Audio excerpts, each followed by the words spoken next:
Yeah, once again, hello family, hello friends. Thank you for tuning in again. If you haven't subscribed, go ahead and subscribe. Share, like the video. My name is Florence Ba, and this video is about land. So currently, we have some lands in two countries. We have land in the Gambia. We have land in Mombasa, Kenya.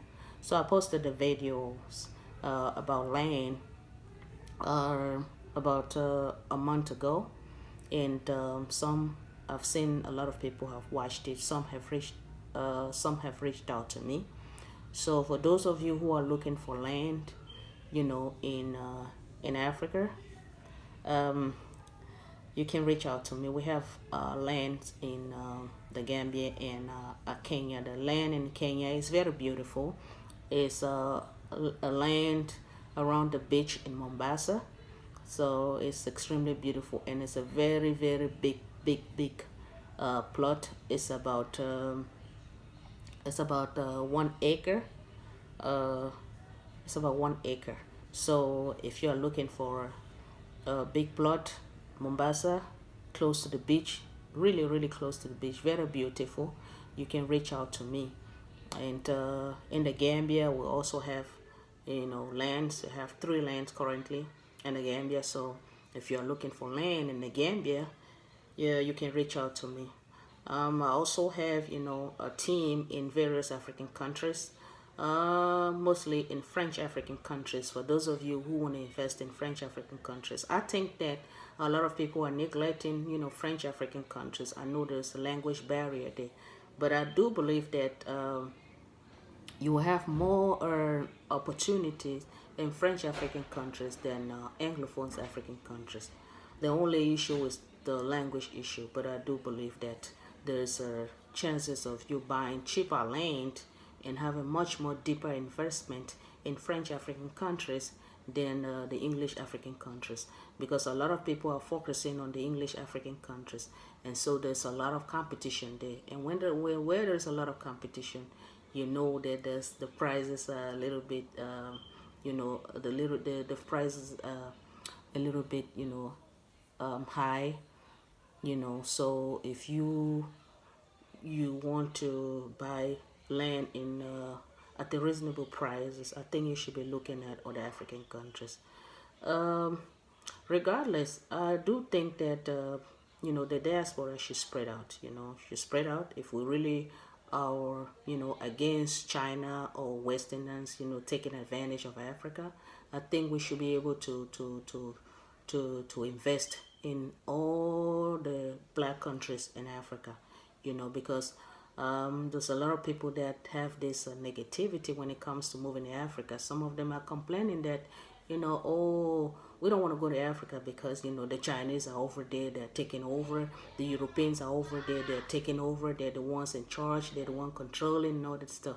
So this is my issue. If you are complaining about other races of people going on the continent and taking advantage and occupying and taking over, it's because you're not there. If you're not there, then you're giving opportunity to other races of people. So why would you sit back and complain that other people are taking over when you have the chance to go there and occupy, and be the boss, be in command and be in charge. So if you leave a gap, somebody else will fill it up. So the reason why all these other races of people are going to the continent of Africa and taking advantage of it is because you're not there.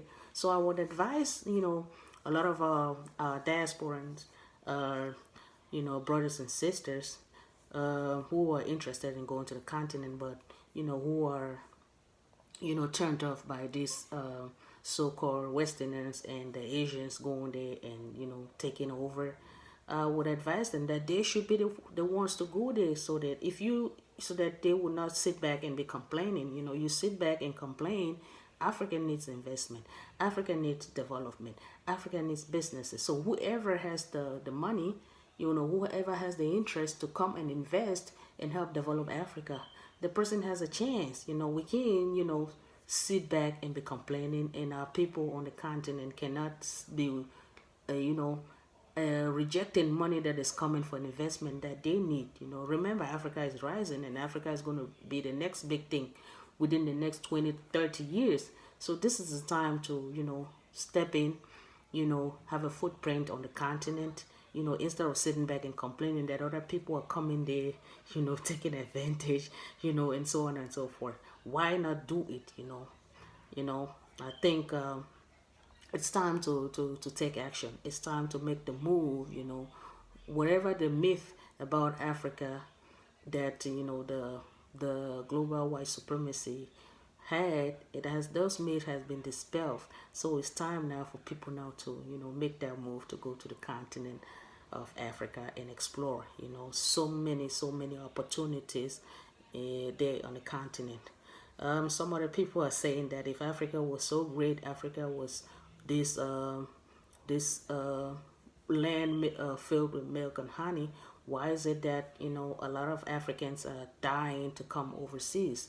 No, we are not dying to come overseas. I know I'm one of them, that used to envision this American dream. I wanted to come to America so bad. We are all victims. It's because of the images that is being portrayed on the screens in Africa about America, about the West. That was so attractive. We've been bombarded with all this glitz and glamour life, and so we wanted to have a taste of it. So that's why a lot of us are rushing to come to the West. But once we get to the West and we we have a reality check, we see that it's not all that it's not all that is being portrayed on TV.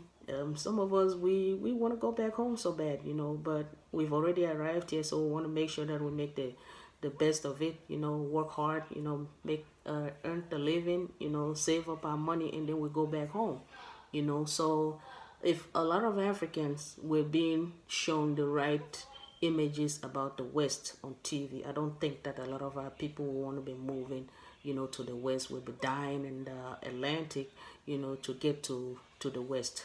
It's because of the images that were being portrayed on TV about the West.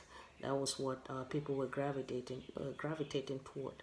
We wanted to see what's this buzz all about. And we come here, we've seen it, and we don't think that this is this is the so-called beautiful images that we're being shown. That is what it is. It's not what it is. Money is not flowing on the streets of America, and we come here and we're picking it up. Well, we have to work hard. We have to work hard to earn it, and so on and so forth. And another reason is that a lot of people like to travel. People want to discover new cultures. They want to see what is on the other side, and so on and so forth. So some people travel for various reasons. And I also want to reverse the question. If Africa was so bad, why is it that the Chinese are going over there? Why is it that the Americans are going over there? Why is it that the British are going over there, the Europeans are going over there? If it was so bad, if Africa was not this, this paradise, because that's what it is. Africa is paradise on earth. So if it wasn't there, why are the Europeans so interested in it?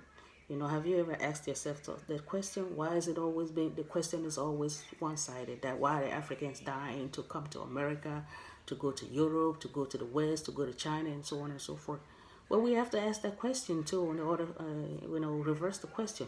Why are the Europeans going to Africa if Africa was so bad, filled with war, diseases, war that they created, diseases that they created, and they have, kids with, blowing stomach, with flies around them and so on. Nobody wants to be, close to, this type of images. Nobody wants to identify themselves with this type of images. So why are the Europeans going there despite the fact that they have all these negative images that they show about Africa on TV? Have you ever asked yourself those questions? No. So this is all propaganda. This is all warfare, to keep, those who want to uplift Africa away from Africa. That's why they put all these images and so on and so forth, from stopping us from uniting. So those of you who identify yourself as African or African descent or Africans in the diaspora, This message is for you. I know that not everybody identify themselves as Africans. Not everybody or black person embrace Africa. But those of you who embrace Africa, don't be afraid of Africa. You know, Africa is welcoming. We welcome everybody in Africa. We love, you know, our diaspora brothers and sisters. You know, we share, you know, their pain and so on and so forth. So people in Brazil, people in South America, people in Europe, people in the Caribbean, people in the Americas, and so on and so forth. You guys are all welcome to Africa. Africa is your home. If you believe Africa is your home, then Africa is your home, and you will always be welcome to Africa. There's exception to every rule. We know that, you know, not everybody who not every African love, you know, Africans in the diaspora, but I would say 99% of Africans on the continent love Africans in the diaspora, and they will always welcome, to the point where there will be a red carpet that will be rolled out for those of you who identify yourself as African and you want to come back to the continent, you know. So you're welcome. We love you guys, and we'll continue to connect. We'll continue to build together, and to make sure that the black race is uplifted. Africa takes its prominence, and we'll save this planet. On that note, I said peace, and I love you all.